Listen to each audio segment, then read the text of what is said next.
are more than 100 unique styles of beer, each with their own set of ingredients, process, guidelines, history, and experience. If you're a beer lover, an industry leader, or somewhere in between, a better knowledge of beer style will improve your life and your work. Welcome to A Sense of Beer Style, essential beer style training for those who want to lead in food and beverage. I'm Julia Herz. And I'm Jeremy Storton. We're advanced Cicerones, beer judges, home brewers, and we're excited to guide you through the vast and wonderful world of beer styles. Hello, everyone. Been a while, Jeremy, and everyone listening. Thanks for being here, Sense of Beer Style. Your great hosts, Julia and Jeremy. And we today, Jeremy, are taking our listeners and watchers, viewers, beer peeps through specialty IPA, continuing on with that, with White IPA, which is, you don't come beer. across it very often, though. Yeah, they are that's beautiful. True. I happen to have one of the actual listed classic styles, Lagunitas Little Something Something. And we're going to talk about it. And I mean, big picture, it's a little fruity with some esters because it's an ale. It's a little spicy with some kind of almost Belgian wit beer influence. It's refreshing. This one has 7.5% alcohol, so it's got some girth, and it's definitely got a different color because of wheat malt presence for sure. Mm-hmm. And it's a fun combination, kind of a mashup of two main styles, kind of wit beer and IPA. And let's get into it. Yeah. Well, then let's start talking about ingredients on this beer. This is. Eventually we'll talk more about this, especially with style comparison. This really is, anyone who's been listening to this, I love my beer, love children. This is an IPA, hangs out with a wit beer, and next thing you know, we've got a white IPA, and you can figure out how that works in the world. But ingredient wise, we're looking at a pale and some wheat malts in there, and the BJCP guidelines don't really specify how much or percentage of a wheat malt that goes in there, unlike a German wheat beer where it can be up to 50%. It just says that they're going to use a pale malt and a wheat malt in there. And that's really what the wit refers to is wheat in this regard. But they're also going to use a Belgian wit beer yeast. So you think about your Hoegaarden and other beers of that nature. They're going to use a similar yeast to really give that character to the beer. We'll use citrusy American hops, maybe some New World hops, maybe get some tropical flavors. It kind of depends on who's doing them, who's even making them anymore. I remember back in the day, Deschutes Brewery had their Chain Breaker, and they had some just beautiful kind of citrus and almost tropical hops, if I remember. It's been a while. But the other thing too is when we think wit beer, we should also be thinking about coriander and orange peel. That is optional. You don't have to use it. I hope you do. If you brew it and you've served me some, I hope it's in there because that would just be lovely. But there is a consideration of the flavor of the coriander. And if it's a little bit of a bitter orange peel and just with hops, we want to make sure it works, make sure those ingredients are harmonious. So, but I'd be more than happy to be part of your QA team if you're a brewery owner out there and you're going to try and make one of these. But that's the ingredients that we're looking at when it comes to this particular beer. But Julia, you have one in your glass. Tell us what it looks like. Thank you. And very straightforward. And then we'll really get into it with the aroma and flavor. But my example is displaying, as the style guidelines explain, for pale to deep golden in color. Typically hazy. There's definitely a little haze, but it's not like juicy, hazy, rich hazy, and moderate to large, dense white collar of foam that persists. And I am seeing that. That's all. I'm very pleased and encouraged. And what now will we smell? Well, while you're sniffing, what I remember from the last time I had one of these, or what I expect from one of these, is typical wit beer. It's the malt just has this low neutral kind of foundation. It serves as a solid foundation, but it doesn't have a character that pokes you in the nose when you go to sniff the glass. So we're looking for kind of a low neutral grainy malt, but nothing of just a big character like I mentioned. What really comes out, particularly, would be the esters, the fruity esters. It could be banana, it could be different types of citrus, it could be apricot. We're looking for bits of orange peel, and then of course, if you can get some phenols because of that Belgian wit beer yeast that could be clove-like, could be pepper or white pepper or different types of spice. And hopefully, if they did use coriander, coriander is one of those ingredients where you really need to isolate, at least for me, you have to isolate coriander and teach yourself what it smells and tastes like so that you can recognize it in a beer. And for me, I just got this kind of a woody celery aroma when I think about specifically what coriander is. And so, if you can smell kind of like a woody celery aroma, then that's probably coming from coriander if they used it. We did talk about hops because this is a white IPA, so the hops are also going to be prominent, and it could be anything from pine and grapefruit or orange. It could be berry, melon, tropical fruits, because it depends on what hops they used. Um, the last thing that we could really kind of analyze too is because it's in the IPA family, it might have a little bit more alcohol. So we can look to see if we can detect a little bit of alcohol presence. Doesn't have to be there, but if you smell it, it's going to be just this beautiful little spice that to me kind of reminds me of peppermint. It might remind you of something different, but we can pay attention to see if that aroma is there. That being said, how about the taste of it? So I'm finally going to taste. Yay. And the aroma, as you know, listening to the show and drinking beer and knowing the style guidelines always sets up the flavor. But moderate to high esters, what the style guidelines call for, medium low to medium high hop flavor. Gee, there's a spectrum for you. And I think the fresher example you get, the more you're going to get those hop flavors that haven't diminished based on age. Light spicing, in the case of my example, it's not deliberately spiced based on what I can tell. It's more about the hop flavor and the malted wheat and barley mixture. And then some little bit of bready, kind of that white bread flour. Pinch the middle of a piece of bread, a white piece of bread out of the bag. That's that white bread flour. And then you want high bitterness, and that's classic for any style that is going to try to be an IPA or India Pale Ale. So I respect that.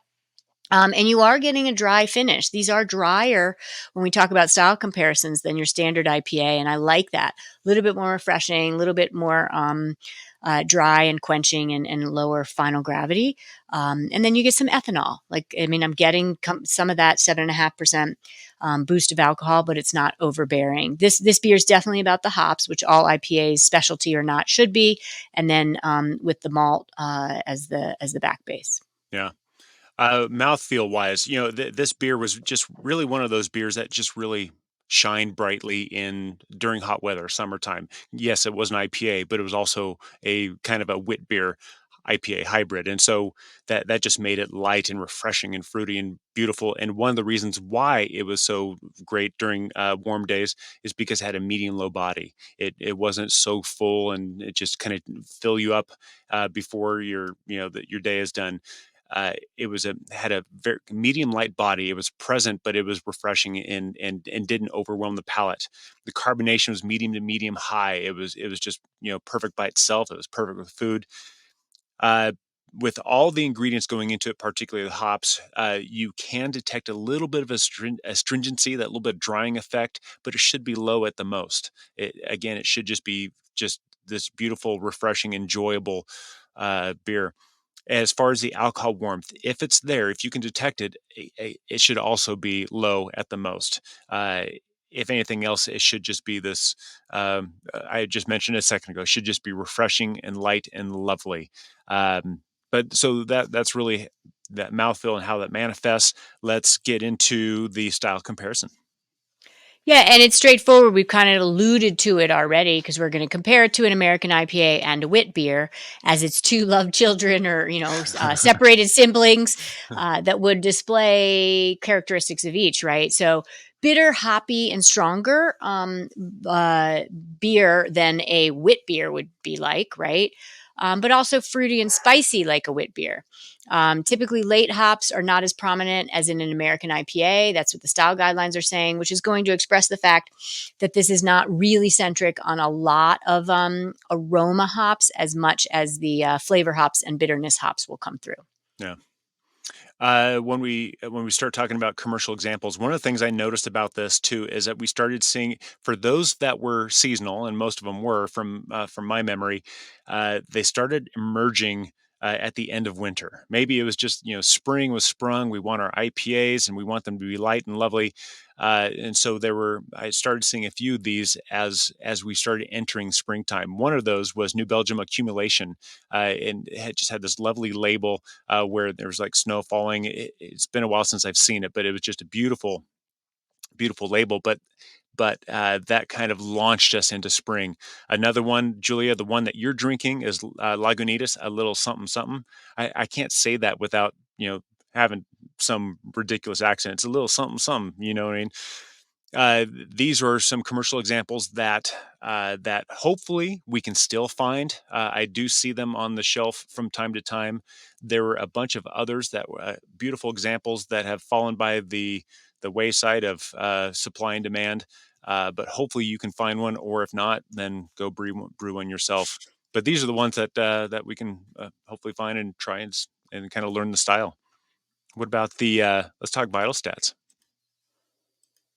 I would say vital stats are straightforward. It's funny because comparing BJCP, Beer Judge Certification Program 2021 guidelines, which is what Sense of Beer Style follows and what we're talking you through right now, I often go for my conversions of more European numbers to the Brewers Association kind of World Beer Style guidelines used for GABF and Great American Beer Festival and World Beer Cup. But this isn't in there, right? It's not common enough, at least on the commercial scale, to be judged. And I'm just back from 3 days of judging at Great American Beer Festival, 3 dedicated days.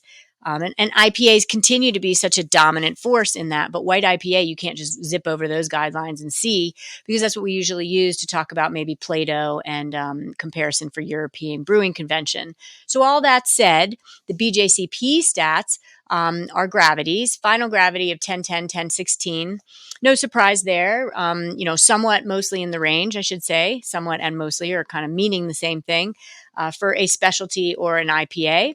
And then international bitterness units, 40 to 70. That is more tame than some IPA styles. But 40 to 70 is a decent range. Anything above 50 is usually pretty discerning bitterness level. We've got alcohol by volume, ABV, 5.5 to 7.0. I don't really buy that. Most IPAs are 5.5 to 7.5. The style example I'm even drinking that BJCP lists as a classic example is 7.5. But if you're studying, 5.5 to 7%, my friends. And then SRM, or standard reference method, for the color, exactly what I described in numbers, kind of pale gold to dark gold. So 5 to 6 SRM. Yeah. And for those of you who don't speak American beer, if you're thinking SRM and you want to convert that to EBC, we double it. So that would go to 10 to 12. And if we're talking about Plato, if original Plato would be in the ballpark of 14 to 16, or final Plato would get us down to about 2.5 to 4. So, but Julia, you mentioned something too, and that's where that was one of the things I lamented the most about having to just memorize numbers for the advanced Cicerone. We had to memorize take the ABV, for example. We had to memorize 5.5 to 7 for this beer style, knowing full well that this was a guideline, that there are beers listed on this guideline that were at 7.5. So it was really a moving target, but we had to just memorize the rote numbers. Unless you're taking that test, this is a guideline. This is we're trying to take a snapshot in time of something that's moving. And so that's where we rest at 5.5 to 7, but it could be below, it could be above. There's no hard, fast rule. The only hard, fast rule is if you like it, drink it. If you don't, stop. Well said. So let's talk about you. Just thank you for laying down those vital stats for us. Just kind of give us an understanding of where this beer is in the grand scheme of things. So really, how are we going to drink this? What beer what glass and temperature would we drink it? I would not bat an eye if I saw this in a regular shaker pint. I kind of half expect it to show up in a shaker pint. There are far better glasses to drink this out of. I prefer maybe a tulip pint, or even a stemmed tulip, or even a wit beer glass that almost looks like kind of like a a water glass with distinct sides to it. That's perfectly fine. It is a beautiful beer that deserves a better presentation and a better glass to hold the foam on it. Uh, that'd be fantastic. I did mention that this beer usually comes out, if it's a seasonal, usually comes out towards spring, and is a beautiful beer for a warm day. That being said, I kind of want this IPA to be a little bit on the cooler side. If we're talking Fahrenheit, anywhere from like 40 to 42, I want this chilled, personally, not too cold because I want to smell it, I want to taste it, but to have it on the cooler side, I think would be fantastic. If we're talking Celsius, then we're looking at probably in the ballpark of 4 to 6 degrees Celsius. But that's what I would prefer. Julia, do you want to add anything to that, or you want to take us straight to pairing? I love it. And I'll transition with that, first commenting on the temperature, the serving temperature. I agree. I want all of my IPAs colder. I don't want my IPAs like our ales, like our more malt forward style beers, like some Belgians, maybe like a quad or whatnot. I want it cold, 38-degree Fahrenheit or above. And it'll certainly warm up in the glass. But it's a good point, because in all the talking that we've done for this show, we've never talked about really wanting something that is cold, like American lager and all the draft systems have been calibrated to, but I want my IPAs cold. So well said. And then I would say pairing, easy peasy. I want this even more with pizza, right? This example is 50% wheat malt, 50% malted barley. And that bread flour work really well with toasted bread crust, maybe more Chicago style than New York style, even, because it's breadier, denser pizza. So that's what I want. And I want it with some basil on top of that pizza that's bubbling. I think the basil would act as a really good spicing towards that ode to the wit beer. So I want that. And kind of riff off that pizza idea, I also had pizza on my list. I was thinking of like a white pizza with mushrooms, because you have that creaminess, that fattiness, and the earthiness. And this beer with its medium to medium high carbonation and the hops and just that wit beer personality coming through would just be a nice little contrast. And I thought that would be just a fantastic combination there. Just what a beautiful sense of contrast. Or I even thought about like there's a beautiful Italian pizza called the Quattro Stagioni, and that's the Four Seasons pizza. And so there's 4 different sections in the pizza. One represents winter, one represents spring, and so on and so on. This beer would be fantastic, if not with the whole pizza, at least half that pizza, if you know what I mean. And it just because of the ingredients that go in there, it's just beautiful. But I kind of have to stick to my guns too. I love a wit beer with mussels, so I'll bet this would also be fantastic with mussels and the like. So I'm willing to try and see. Anyway, I think that's a wrap. We did it. Specialty IPA, White IPA is the actual specialty example. Yeah. You're going to now go out and drink and eat with gusto. And what a beautiful, wonderful show. And under 20 minutes, people. Sometimes we're a little more long-winded. Today we were very efficient. So appreciate you watching and listening. Yeah, this one we just need to spend the time to go find one or brew one and enjoy it, because it's fantastic. Cheers. Thank you for listening to A Sense of Beer Style, the essential beer style training for those who want to lead in food and beverage. With advanced Cicerones, me, Julia, and me, Jeremy. Tune into the next episode as we continue exploring the world of beer styles and what to make of them. We encourage you to listen to the prepisodes to build your foundation and better understand beer styles. And before the next episode, I'd like to ask you to review the show and let us know what you'd like featured in upcoming episodes. Until next time, here's to you and your sense of beer style. Thank you for listening. Cheers.